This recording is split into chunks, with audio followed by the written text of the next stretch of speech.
할렐루야. 오늘 나라와 민족을 위하여라고 하는 제목으로 함께 은혜를 나누고자 합니다.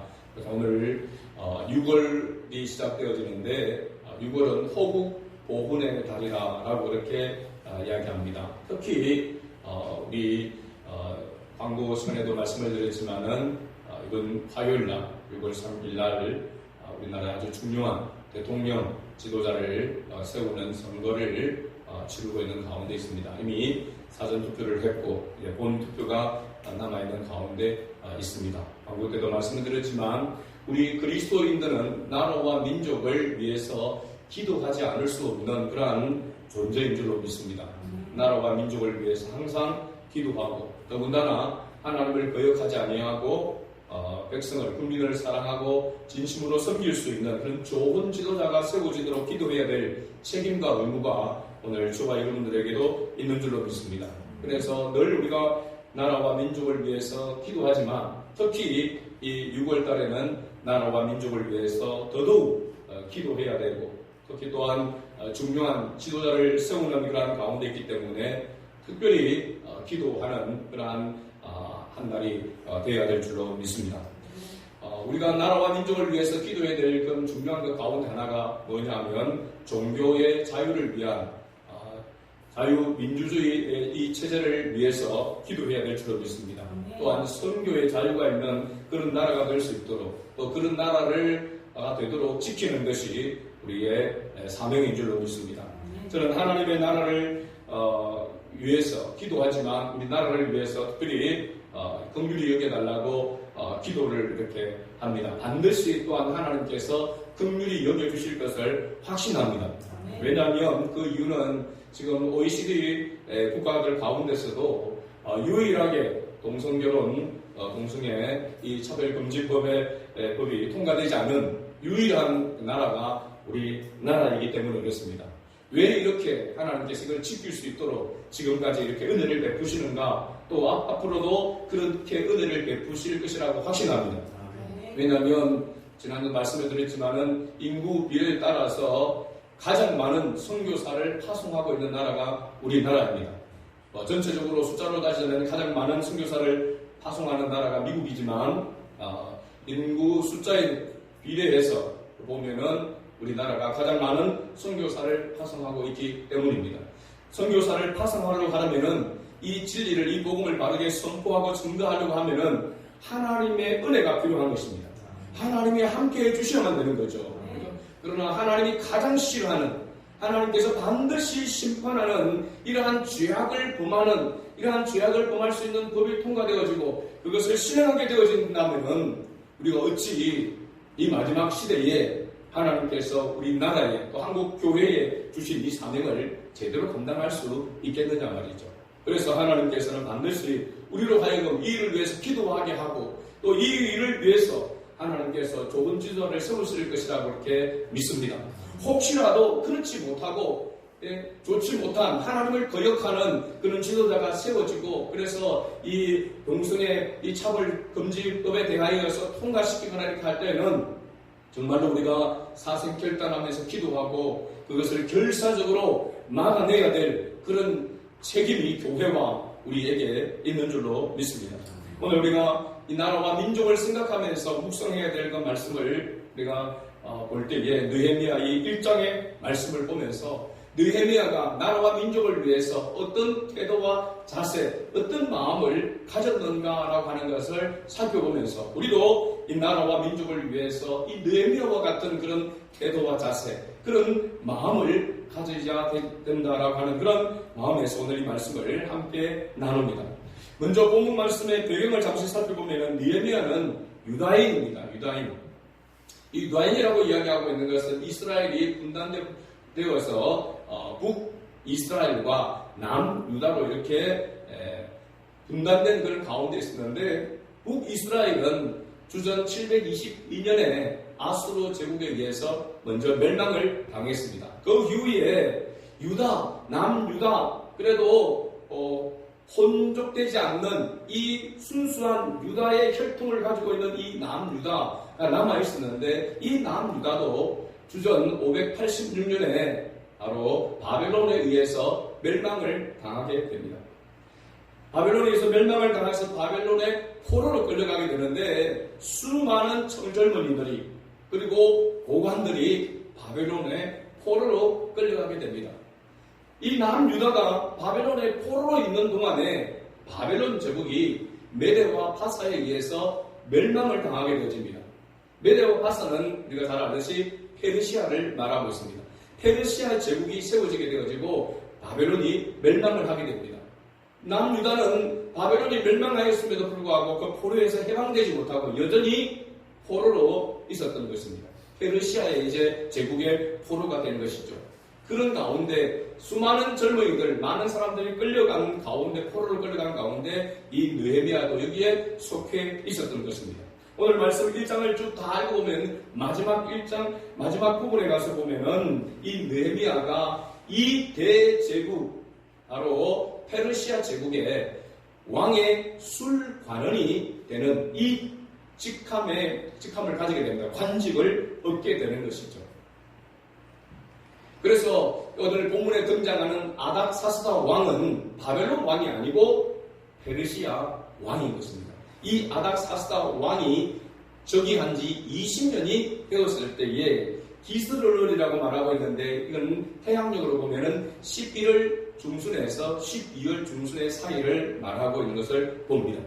그 다음에 2장에 가서 보면은 2장에 아닥사스다 왕 제20년 니산월이라고 이렇게 나오는데 이 니산월은 태양력으로 보면은 3월에서 4월을 말하고 있습니다. 봄을 말하고 있는 것이죠.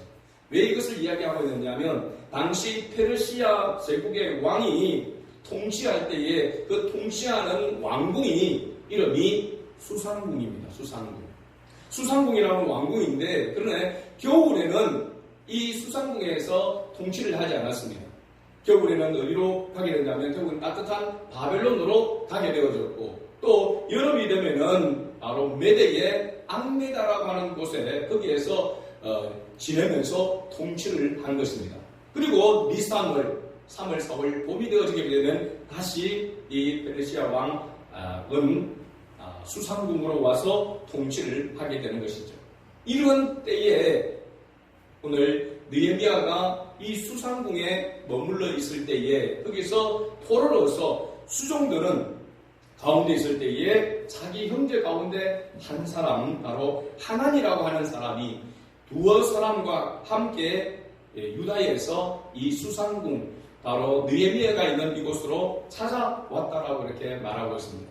그들을 반가이 맞이하고 느헤미야는 그토록 그리워하는 고향, 바로 유다 땅과 거기에 모든 유다인들의 정신적이고 모든 삶에 있어서 중심이 되는 예루살렘에 대한 소식을 묻게 되어집니다.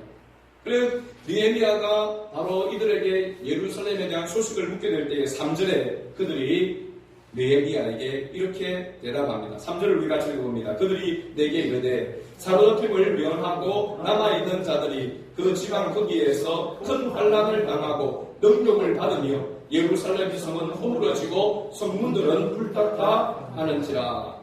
자기들만 포로로 끌려와서 고난을 당하고 고생을 하는 줄로 알았는데 남아 있었던 자라, 포로로 끌려오지 않고 거기에 남아있던 유다인들, 예루살렘에 머물러 있던 그곳에 있는 사람들도 결코 편안치 아니하고 오히려 자기보다도 더 큰 어려움을 당하고 있다는 소식을 접하게 됩니다. 큰 환난을 당하고 능력을 받으며 그들의 정신적 종교의 바로 중심지인 예루살렘 성이 무너지고 성문이 불탔다라고 하는 소식을 접하게 된 것입니다. 느헤미야가 이 소식을 듣고 얼마나 큰 충격을 받았는지 4절에 이렇게 고백하고 있습니다. 내가 이 말을 듣고 앉아서 울고 수일 동안 슬퍼하며 하늘의 하나님 앞에 금식하며 기도하여 라고 이렇게 말하고 있습니다. 예루살렘 성문이 무너지고 그 성문이 불탔다라고 하는 소식을 듣고 남아있던 많은 사람들도 큰 환난을 당하고 능력을 당하는 그러한 형편에 있다라고 하는 소식을 접하자마자 느헤미야는 수일 동안 슬퍼했다라고 했습니다. 울면서 그 충격에서 헤어나지 못하는 그런 가운데 있었습니다. 그러나 그가 하나님 앞에 정신을 차리고 금식하고 기도하며 나아갔다라고 이렇게 말하고 있는 것을 봅니다. 오늘 저와 여러분들, 우리도 때때로 우리가 원하지 않는 일들을 만날 때가 있고 그런 일들을 통해서 엄청난 충격을 받을 수도 있습니다. 그럴 때에 우리의 모습은 어떠한가라고 하는 것을 다시 돌아보게 됩니다. 느헤미야는 이러한 충격적인 소식을 들었음에도 불구하고 어떻게 보면은 자기하고 크게 상관이 없다고 말할 수 있습니다. 자기는 지금 이 수상궁에서, 페르시아의 제국의 수상궁에서 먹고 살고 지내는데 아무런 불편함이 없는 그런 가운데에 있습니다. 그러나 자기의 조국, 자기의 백성들이 그렇게 고통을 당하고 어려움을 당하고 있다는 그 소식을 듣고 그 충격으로 슬퍼하며 수일 동안 눈물을 흘리며 기도했다라고 이렇게 말하고 있습니다. 오늘 우리가 어려움을 당하고 때때로 우리가 원치 않은 일을 당했을 때 우리는 어떤 모습으로 나아가고 있는가라고 하는 것을 돌아보게 됩니다. 여러분, 그리스도인들은 어려움을 당하고 힘든 일을 당하고 충격받을 만한 그런 일을 당했을 때에 우리도 역시 인간인지라 눈물을 흘리게 되어지고 슬퍼하게 되어지고 괴로워하고 고통 가운데 씨름하게 되는 것은 틀림없는 사실입니다.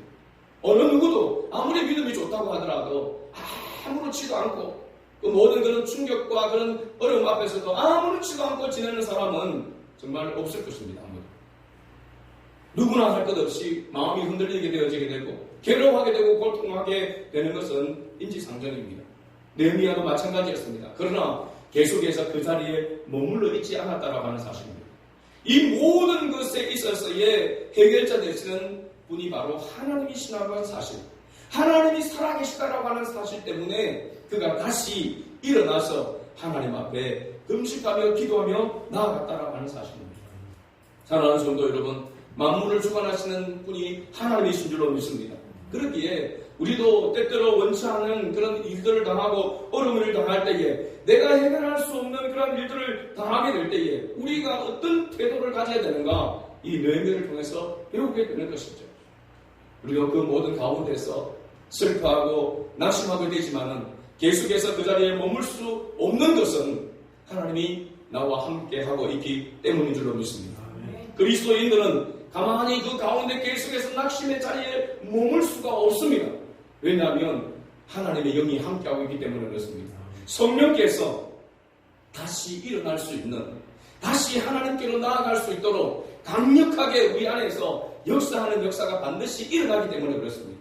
그래서 하나님 앞에 나아가게 되는 것입니다. 이러한 은혜가 우리 모든 성도들에게도 있기를 바랍니다. 하나님의 은혜로 말미암아 다시 회복되어지고 다시 주님 앞에 나아갈 수 있는 그런 믿음의 사람이 될 수 있기를 바랍니다. 자, 그렇다면 느헤미야가 금식하며 하나님께 어떤 기도를 들었는가라고 하는 것을 우리가 살펴보고자 합니다. 5절 말씀을 우리 다시 읽어봅니다. 이르되 하늘의 하나님 여호와 크고 두려우신 하나님이여, 주를 사랑하고 주의 계명을 지키는 자에게 언약을 지키시며 긍휼을 베푸시는 주여 간구하나이다. 아멘.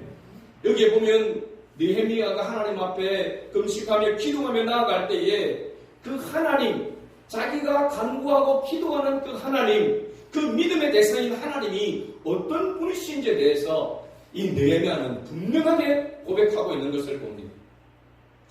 많은 사람들이, 많은 그리스도인들이 하나님 앞에 기도한다 하면서도 그 기도를 들으시는 하나님이 어떤 분이신지를 제대로 알지 못하고 제대로 신뢰하지 못하고 나아가서 기도하는 경우가 많습니다. 그래서 자기의 소망을 들어주기를 원하고 자기 마음을 헤아려 주기를 원하는 그런 하나님으로 생각하고 나아가서 기도하는 경우가 많이 있습니다. 물론 그런 부분도 있지만 하나님이 어떤 분이신지, 느헤미야가 고백하는 하나님은 어떤 하나님입니까? 하늘의 하나님 여호와, 크고 두려우신 하나님이요. 이 말은 뭐냐면 이 세상 만물의 주인이, 왕이신 분이 하나님이시라고 하는 사실을 고백하고 있는 것입니다. 주를 사랑하고 주의 계명을 지키는 자에게 언약을 지키시며, 하나님은 공의로 통치하시고 다스리시는 분이라고 하는 것을 말하고 있습니다. 하나님의 공의로, 하나님의 법으로 하나님께서 다스리시는 분이 바로 하나님이시다라고 하는 것을 고백하고 있습니다. 그리고 마지막으로 긍휼을 베푸시는 주라고 말씀하고 있습니다. 하나님의 공의 앞에, 하나님의 법 앞에 누가 온전할 수가 있겠습니까? 누가 그 앞에 감히 고기를 들고 나아갈 수 있겠습니까? 하나님의 긍휼이 임해야만 가능한 것입니다. 우리가 구원을 받은 것도 우리의 의를 가지고 우리의 공로를 가지고 구원을 받은 것이 아님을 우리는 잘 알고 있습니다.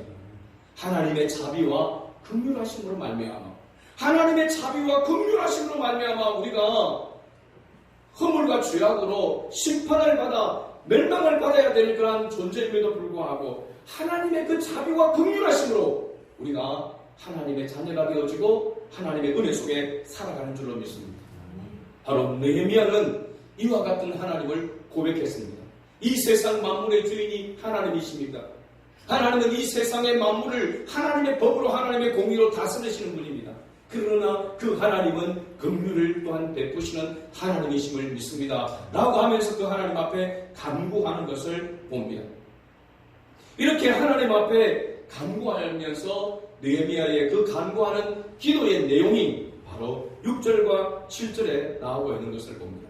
6절과 7절을 우리 같이 읽어볼까요? 이제 종이 주의 종들인 이스라엘 자손을 위하여 주야로 기도하오며 우리 이스라엘 자손이 주께 범죄한 죄들을 자복하오니 주는 귀를 기울이시며 눈을 여시사 종의 기도를 들으시옵소서. 나와 내 아버지의 집이 범죄하여 주를 향하여 크게 악을 행하여 주께서 주의 종 모세에게 명령하신 계명과 율례와 규례를 지키지 아니하였나이다. 아멘. 지금 유다와 예루살렘, 유다 민족만이 아니라 더 나아가서 이스라엘까지 12지파까지를 포함해서 지금 느헤미야는 이야기를 하고 있습니다. 이 이스라엘, 하나님의 택한 하나님의 선민, 하나님이 통치하는 이 나라가 어떻게 하다가 이렇게 바벨론 제국에 의해서 포로가 되어지고 또 그 제국을 무너뜨린 페르시아 제국의 포로가 되어지게 되고 그 나라는 황폐해지게 되어져서 그 모든 이스라엘 백성들의 바로 삶의 중심지인 예루살렘 성이 무너지고 성문이 불타는 이런 불행한 일들이 왜 일어나게 되었는가 라고 하는 그 이유를 이 느헤미야는 찾고 있는 것을 봅니다. 그 이유는 바로 하나님의 말씀과 율례와 이 계명과 규례를 지키지 아니하였기 때문이다. 한마디로 하나님을 떠났기 때문이라고 말하고 있습니다. 하나님의 택한 백성이 하나님을 떠났기 때문에 이러한 어려움이 닥쳐왔다라고 그렇게 말하고 있는 것입니다. 우리는 어려움을 당할 때, 힘든 일을 당할 때에 가장 먼저 우리 자신을 먼저 돌아봐야 될 줄로 믿습니다. 어떤 이유, 어떤 상황, 누구 때문이라 하더라도 그 일과 그 모든 것 가운데서 우리는 하나님 앞에서 자신을 살펴가는 것입니다.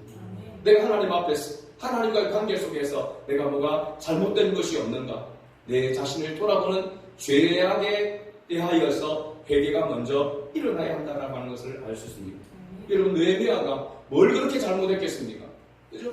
나라가, 지도자가, 백성이 하나님을 떠남으로 말미암아 포로로 끌려온 처량한 신세인 것입니다. 그러나 그 모든 전체적인 원인을 보게 될 때에 그것은 바로 하나님의 택한 백성이 하나님을 떠났기 때문이다라고 말하고 있는 것이죠. 오늘 우리나라도 마찬가지입니다. 이런 어려움을 우리나라가 겪고 위기를 겪고 있는 그 모든 것의 원인은 하나님의 택한 백성인 우리가 깨어있지 못한 까닭인 줄 믿습니다.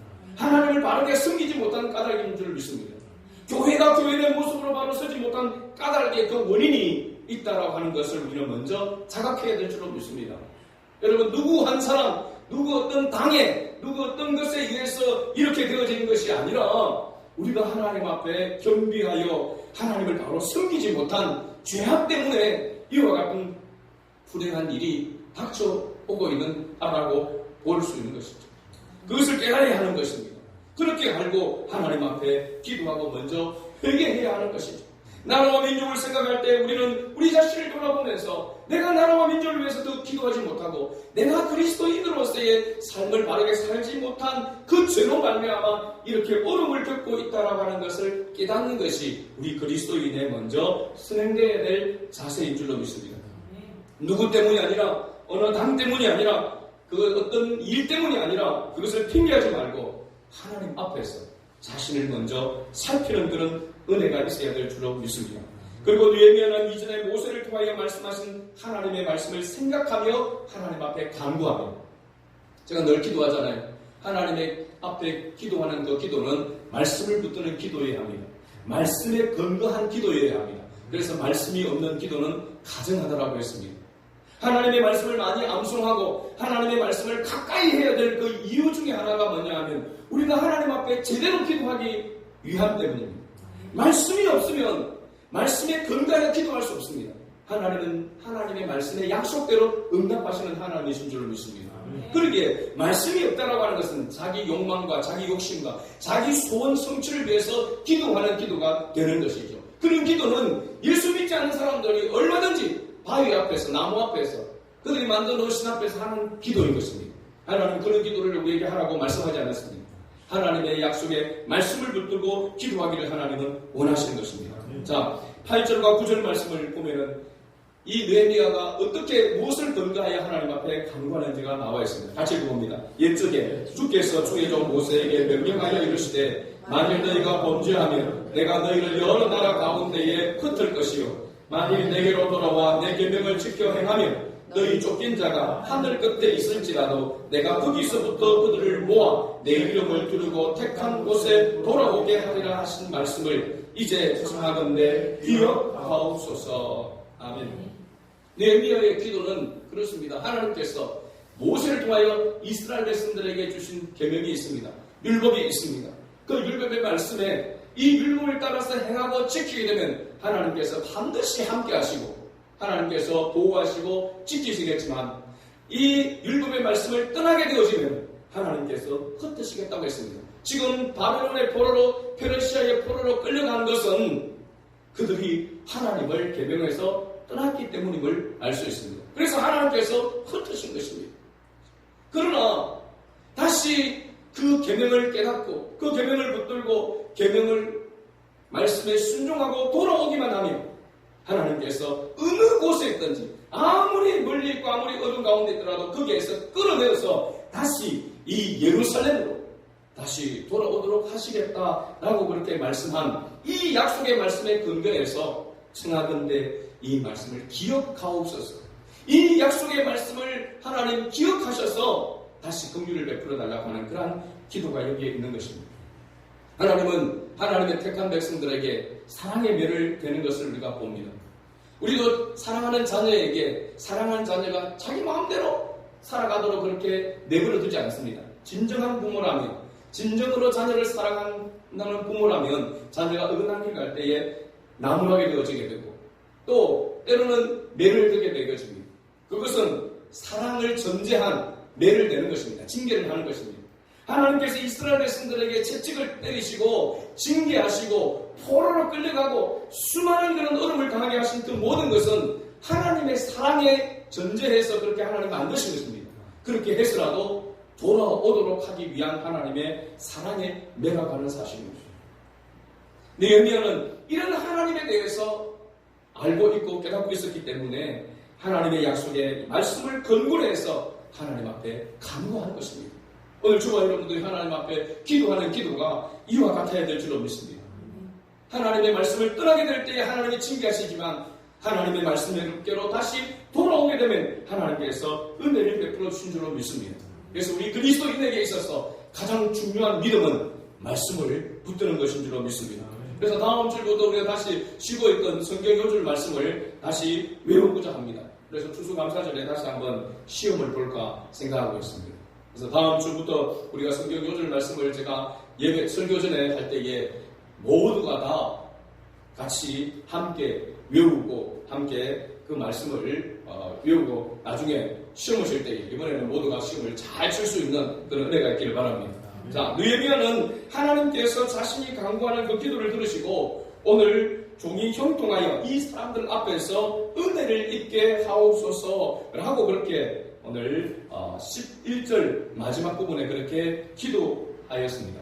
그 기도에 하나님께서 어떻게 응답하셨는가? 11절 마지막 부분에 보면은 그때에 내가 왕의 술관원이 되었느니라 라고 이렇게 말하고 있습니다.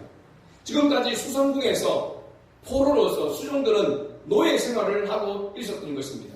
그런데 그런 느헤미야가 왕의 술관원, 이 술관원이라고 하는 것은 왕의 음식과 그 모든 연회, 이 모든 것들을 총괄하는 가장 중요한 요직입니다. 그래서 그러면 이 관직, 이 요직에는 어떤 사람을 세울까요? 어떤 사람을 앉히게 될까요? 자기가 왕이 가장 신뢰할 수 있는 그죠? 최측근의 사람을 세우게 되는 겁니다. 느헤미야가 페르시아인도 아닌데 유다인, 포로인 한 사람인 이 느헤미야가 어떻게 대제국의 왕의 그 모든 음식과 연회 모든 것들을 총괄하는 그런 자리에 앉을 수가 있느냐 말이죠. 임명될 수가 있느냐 말이죠. 우리가 생각할 때 그냥 술 간언이 되었더라. 그렇게 배운 모양이다 이렇게 생각하지만 가만히 우리가 이 상황을 생각해보면 이건 있을 수 없는 일입니다. 기적인 것입니다. 한마디로 이야기했습니다. 왜 어떻게 이 자리에 올 수 있었는가를 생각해보면 느헤미야가 그동안에 이 아닥사스다 왕의 명령이라고 한다면 그게 절대적인 복종을 했다라고 말할 수 있습니다. 절대적인 복종이 있었기 때문에 뭘 받은 겁니까? 신뢰를 얻을 수 있었던 것입니다. 절대적인 복종. 굉장히 중요한 것입니다. 저는 이 밀리터리를 좋아합니다. 밀리터리. 그거를 일명 덕후라고 그렇게 이야기합니다. 밀떡이라고 이야기합니다. 밀리터리 덕후라고 이야기하는데 그 뭐냐면 전투기나 그래서 뭐 이런 부분들 제가 카이에 있는 직원들하고 이렇게 한 번씩 이야기를 하면서 자기들도 모르는 걸 제가 알고 있는 그런 부분들이 있습니다. KF-21이나 이런 것들을 이야기했을 때 지금 어떻게 되어가고 있는지 하도 많이 봐가지고 통해서 잘 알고 있습니다. 제가 얼마 전에 유튜브를 통해서 이렇게 보고 있는데 썬더버저라고 하는 고개 비행단이 있습니다. 미국에. 미국은 정말 천조국이라고 말할 정도의 나라이기 때문에 이 고개 비행단도 F-16으로 구성된 비행단입니다. F-16. 우리나라로도 블랙이글 팀이 있죠. 우리가 사천 빼어시 올 때마다 막 날아다니고 있잖아요. 시끄럽게. F-50입니다. F-50. 그죠? 그 F-50보다도 크고 더 모든 것들이 우수한 게 F-16이란 말이죠. F-16으로 이 미국은 썬더버저라고 하는 비행단이 있단 말이죠. 그 비행단 내에 아마 그것을 해서 우리도 본받아서 그 블랙이글이 장단되어지고 지금 에어쇼를 하고 있는 것 같습니다. 근데 제가 이것을 보면서 유심히 그 비행단이 얼마나 연습을 하고 어떻게 그 모든 것들을 뭐 우리 하트도 막 그리기도 하고 뭐 한꺼번에 와서 확 해서 막 하늘을 올라가고 하잖아요. 이게 얼마나 연습과 또 철저한 그러한 검증과 그런 것들을 통하지 않으면은 한 사람이라도 1초만 잘못하면은 엄청난 사고가 날 수가 있단 말입니다. 그래서 이 썬더버저라는 고개 비행단에 있어서 가장 첫 번째 원칙이 뭐냐면 절대적 복종입니다. 절대적 복종. 그러니까 이 비행단 팀장에 의해서 이 모든 것들이 움직여질 때에 그 팀장의 말에 절대적 복종이 있어야 된다는 겁니다. 그 절대적 복종을 어기게 되면 1초라도 어기게 되어지면 대형 사고, 엄청난 사고가 발생하게 된다는 거죠. 그래서 그걸 보니까 그 원칙이 절대적 복종이었습니다. 절대적 복종. 절대적 복종은 뭘 얘기하면은 바로 신뢰를 이야기하고 있는 것입니다. 절대적 복종이 있을 때에 신뢰할 수 있는 것이죠. 8대, 많게는 뭐 10대가 한꺼번에 날아올라서 그 에어쇼를 하면서 그 모든 걸 할 때에 한 사람이라도 원래 그 명령대로 따르지 않으면은 엄청난 사고가 발생한다는 겁니다. 그러고 보면 중요한 일들, 중요한 그런 생명을 다루는 그런 일들, 의사들이나 이런 병원에서도 보면은 굉장히 이게 미래 질서가 굉장히 강합니다. 군대에서도 절대 복종을 이야기하고 있죠. 뭐가 연결되기 때문에 그렇습니까? 생명과 연결되어 있기 때문에 그렇습니다. 제가 왜 이 말씀을 드렸냐 하면은 우리 그리스도인에게 하나님께서 요구하시는 것은 절대적인 복종입니다. 할렐루야. 믿습니까 여러분? 하나님 우리에게 복종하는 채가 아니라 절대적 복종을 요구하고 있습니다. 그 절대적 복종을 요구하는 그 이유는 뭐냐면 하나님과 무슨 관계가 되어지게 하기 위해서 믿음의 관계, 신뢰의 관계가 이루어지도록 하기 위함입니다. 그것이 바로 생명, 육신의 생명도 그만큼 중요한데 영원한 생명, 영생이 걸려있는 이 문제이기 때문에 하나님은 우리에게 하나님의 말씀에 대하여 절대적 복종을 요구하고 있다는 사실입니다. 제가 밤 기도를 하면서 그렇게 하나님 앞에 넋두리 하듯이 그렇게 또 고민하면서 그렇게 기도를 그렇게 했습니다. 하나님 왜 부흥이 일어나지 않습니까?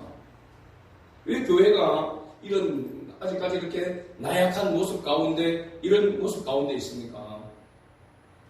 아무리 생각해도 책임이 저에게 있더라고요. 가장 큰 원인은 저에게 있다는 것을 인정하게 되어집니다. 인정 안 할 수가 없는 거죠. 그러나 주님의 몸된 교회는 목회자 혼자 세워가는 것이 아닙니다. 여러분들 우리 모두가 하나 지체되어져서 서로 연결되어서 그리스도의 몸을 함께 지워져가는 공동체인 줄로 믿습니다.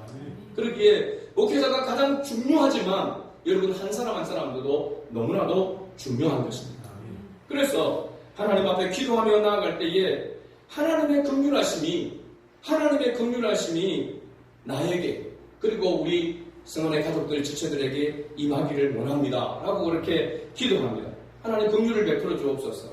자비를 베풀어 주시옵소서. 라고 그렇게 기도하면서 한 가지 하나님께서 마음에 깨달음을 주셨습니다.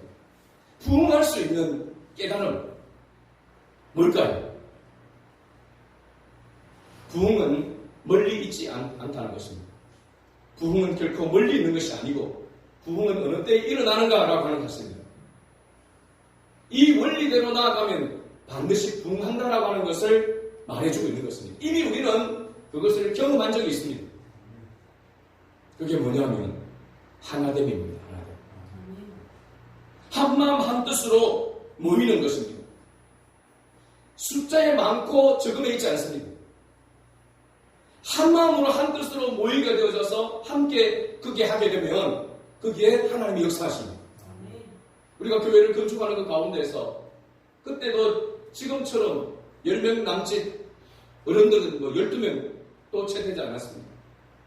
그리고 여러분들 생각하면 그때 지금 앉아있던 우리 집사님들의 그 신앙이 그렇게 지금보다 그렇게 강하지 않았습니다. 그럼에도 불구하고 그때 우리가 건축하고 했던 그 모든 것 아무것도 없는 가운데서 완전히 그냥 마이너스 재정에 아무것도 우리가 건축이라고 생각도 할 수 없는 그 상황에서 이 일들을 하게 되었던 것은 그때 우리의 마음이 그래도 적어도 주 안에서 하나가 되었기 때문이라는 사실입니다. 아무도 불평하지 아니하고 아무도 방해하지 아니하고 하나가 되었기 때문에 하나님께서 기적을 베풀어 주신 줄로 믿습니다. 그렇다면 지금도 마찬가지입니다. 우리가 한 마음으로 같이 적은 숫자지만 우리가 하나가 되어서 함께 모여 함께 기도하고 나간다면 하나님은 지금도 부흥의 역사를 하나님께서 반드시 베푸신다라고 하는 사실입니다. 여러분 명심하시길 바랍니다. 여러분 꼭 기도하면서 그 마음을 가질 수 있도록 하나님의 은혜를 구할 수 있기를 바랍니다. 절대적 복종이라고 했잖아요. 절대적 복종. 보이지 않는 하나님의 말씀에 절대적 복종을 하나님이 요구하고 있는데 하나님께서 세운 목회자를 통하여 여러분에게 말씀하고 여러분에게 권면하고 여러분에게 말하는 것은 여러분 그냥 헛으로 들어서는 안 되는 것입니다.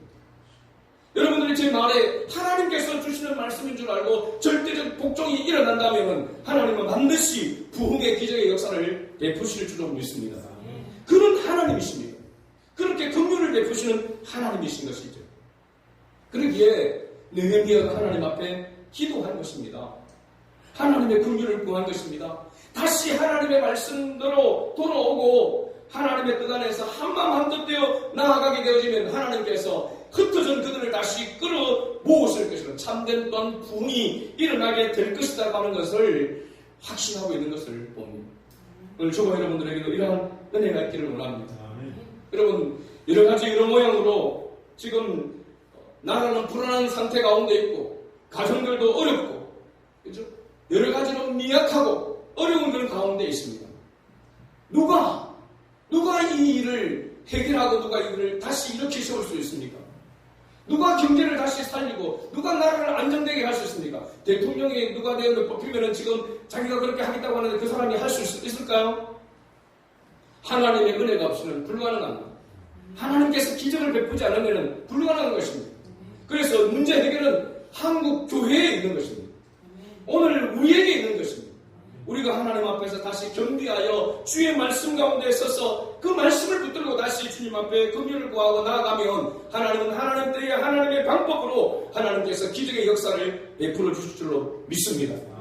이러한 믿음을 가지고 비록 우리가 부족하지만 연약하지만 나 한 사람은 아무것도 할 수 없는 그런 모습이지만 우리가 서로 마음을 같이 하여 함께 모이고 함께 기도합시다 할 때 함께 기도하고 함께 뭔가를 하자고 할 때 함께 한다면 하나님은 반드시 이러한 역사를 다시 쓰게 될 줄로 믿습니다. 여러분 그의 나라와 그의 의를 구하라고 했잖아요. 우리가 주님의 나라와 주님의 의를 구하고 주님의 은혜 가운데 거하면 주님께서 우리의 가정을 책임져 주실 줄로 믿습니다. 우리의 자녀들을 우리가 책임질 수가 없습니다. 하나님이 책임져 주셔야 되는 것이죠. 그러한 은혜를 우리가 맛보고 경험하기를 원합니다. 하나님께서 건축을 통해서 경험하게 하신 하나님, 그것이 눈에 보이는 부분이라면 눈에 보이지 않는 하나님의 그 영광이 충만한 진정한 부흥을 우리 모두가 맛보는 그런 은혜가 있기를 주의 이름으로 축복합니다. 아멘.